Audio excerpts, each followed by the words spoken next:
दोस्तों, the book club में आपका स्वागत है। दोस्तों, कल है 14 अप्रैल। कल 14 अप्रैल 1891 में दादा साहब भीमराव अंबेडकर जी का जन्म हुआ था। इस दिन को हम अंबेडकर जयंती या ज्ञान दिवस के नाम से जानते हैं। ये जयंती इसलिए मनाई जाती है क्योंकि डॉक्टर बाबा साहेब अम्बेडकर जी ने कई मानवाधिकार आंदोलन किए, संविधान निर्माण किया। उनके कई धार्मिक और सामाजिक योगदान के लिए उनके प्रति सम्मान व्यक्त करने के लिए इसे मनाया जाता है। आइए आज हम बात करते हैं उनके जन्म से लेकर शिक्षा और उनके द्वारा दिए गए सामाजिक योगदान के बारे में। सबसे पहले हम शुरुआत करते हैं उनका जन्म। डॉक्टर बाबा साहेब अम्बेडकर का मूल नाम भीमराव था। उनके पिता श्री रामजी वल्द मालोजी सक्सपाल महू में ही मेजर सूबेदार के पद पर एक सैनिक अधिकारी थे। अपनी सेवा के अंतिम वर्ष उन्होंने और उनकी धर्मपत्नी भीमाबाई ने कालीपट्टन स्थित जन्मस्थली स्मारक की जगह पर विद्यमान एक बैरक में अपने दिन गुजारे।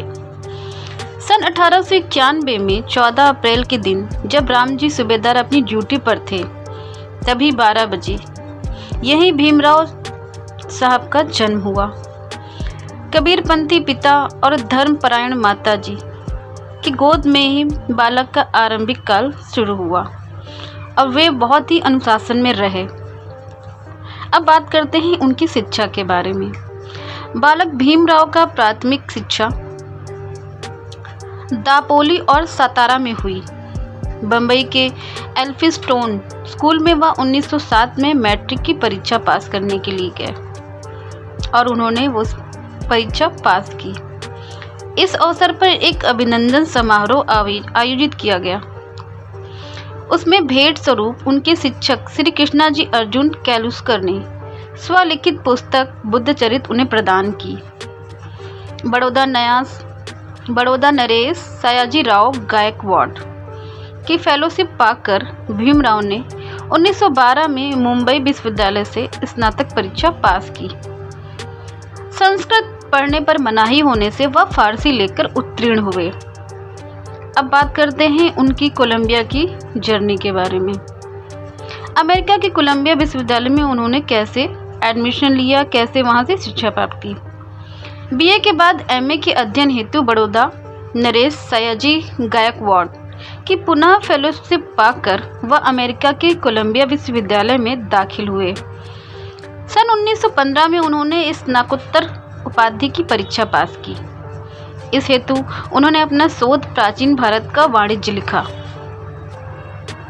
उसके बाद 1916 में कोलंबिया विश्वविद्यालय अमेरिका से ही उन्होंने पीएचडी की उपाधि प्राप्त की। उनकी पीएचडी का शोध विषय था ब्रिटिश भारत में प्रांतीय वित्त का विकेंद्रीकरण। अब बात करते हैं London school of economics and political science, जहाँ पे उन्होंने थोड़ा सा पॉलिटिकल सब्जेक्ट पर अध्ययन किया। फेलोशिप समाप्त होने पर उन्हें भारत लौटना था, अतः वे ब्रिटेन होते हुए लौट रहे थे। उन्होंने वहाँ London school of economics and political science में एमएससी और डीएससी और विधि संस्थान में बार एट लॉ की उपाधि हेतु स्वयं को पंजीकृत किया और भारत लौटे। सबसे पहले छात्रवृत्ति की शर्त के अनुसार बड़ौदा नरेश के दरबार में सैनिक अधिकारी तथा वित्तीय सलाहकार का दायित्व स्वीकार किया। पूरे शहर में उनको किराए पर रखने को कोई तैयार नहीं होने की गंभीर समस्या से वो कुछ समय के बाद ही मुंबई वापस आए। अब बात करते हैं उनका दलित प्रतिनिधित्व उन्होंने कैसे किया।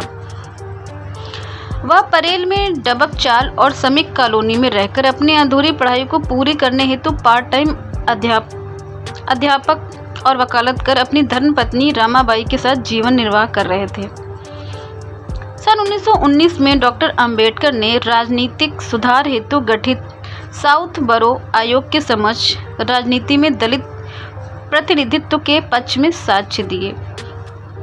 अब बात करते हैं अशिक्षित और निर्धन लोगों को जागरूक बनाने के लिए उन्होंने क्या क्या काम किए।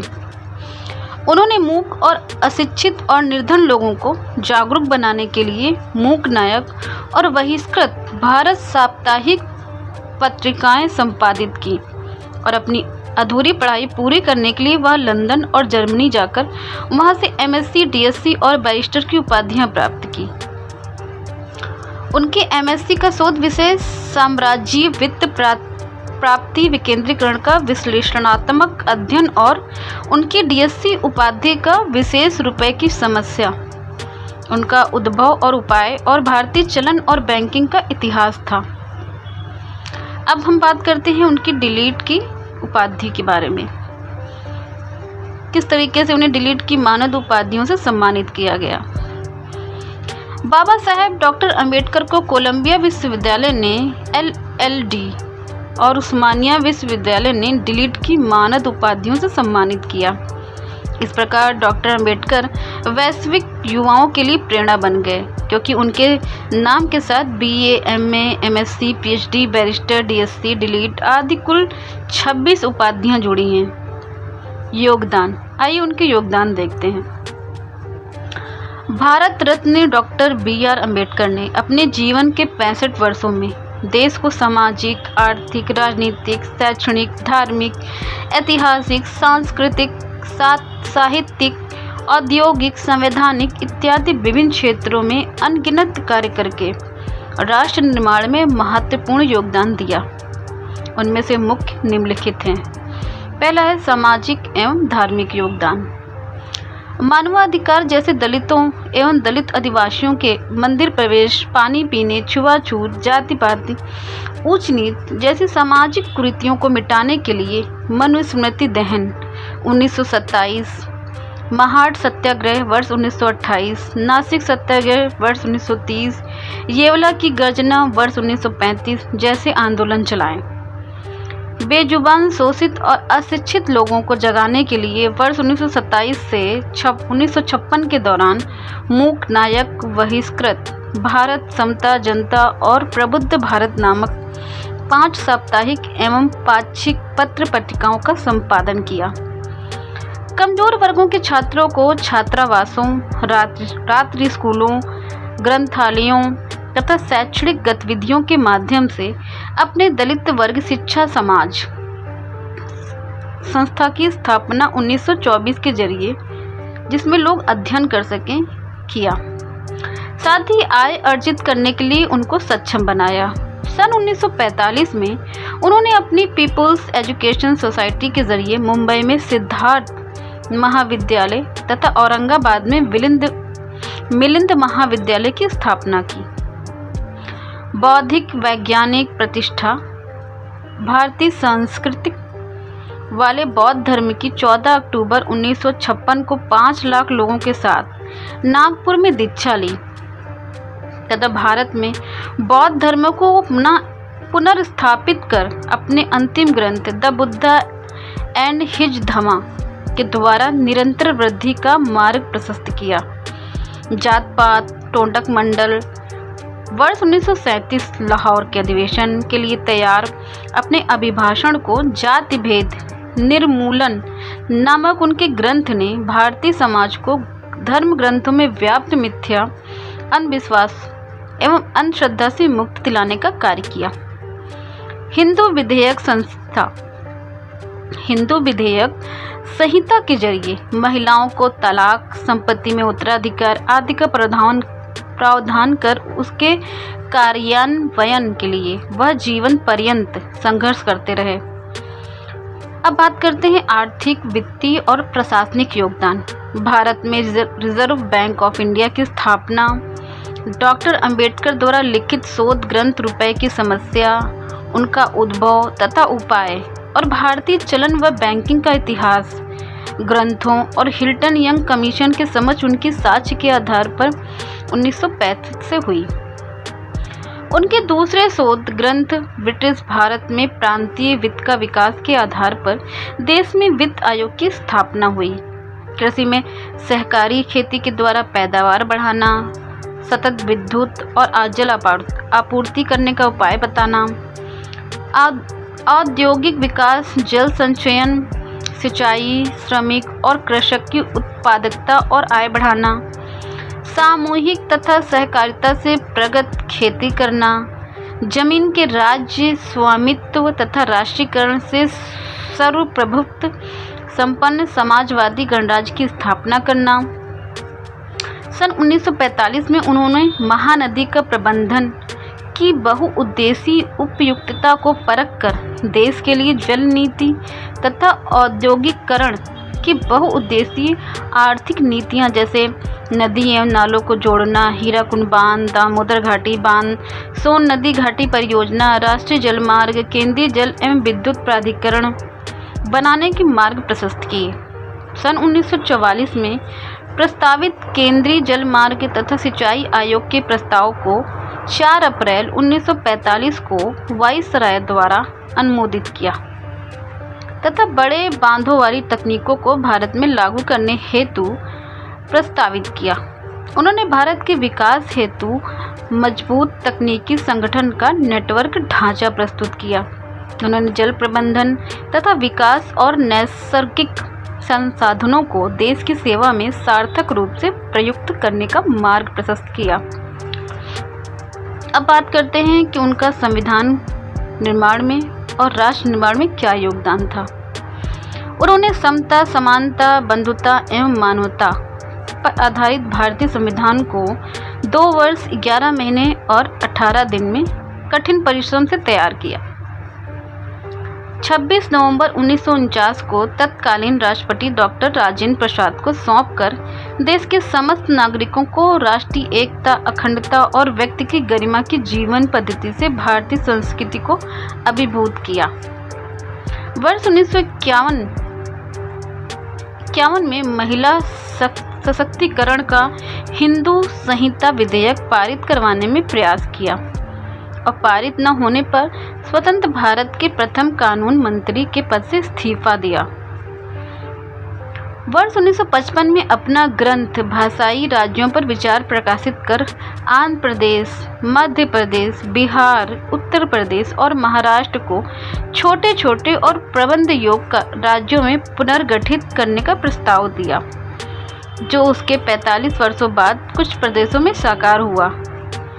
निर्वाचन आयोग, योजना आयोग, वित्त आयोग, महिला पुरुष के लिए समान नागरिक हिंदू संहिता, राज्य पुनर्गठन, बड़े आकार के राज्यों को छोटे आकार में संगठित करना, राज्य के नीति निर्देशक तत्व, मौलिक अधिकार, मानवाधिकार, कंप्ट्रोलर व ऑडिटर जनरल, निर्वाचन आयोग तथा राजनीतिक ढांचे को मजबूत बनाने वाली सशक्त सामाजिक, आर्थिक, शैक्षणिक एवं विदेश नीति बनाई।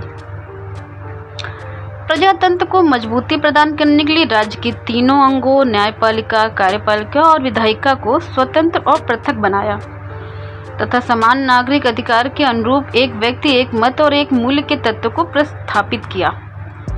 विधायिका, कार्यपालिका एवं न्यायपालिका में अनुसूचित जाति एवं जनजाति के लोगों को सहभागिता संविधान द्वारा सुनिश्चित की तथा भविष्य में किसी भी प्रकार की विधायिका जैसे ग्राम पंचायत, जिला पंचायत, पंचायत राज इत्यादि में सहभागिता का मार्ग प्रशस्त किया।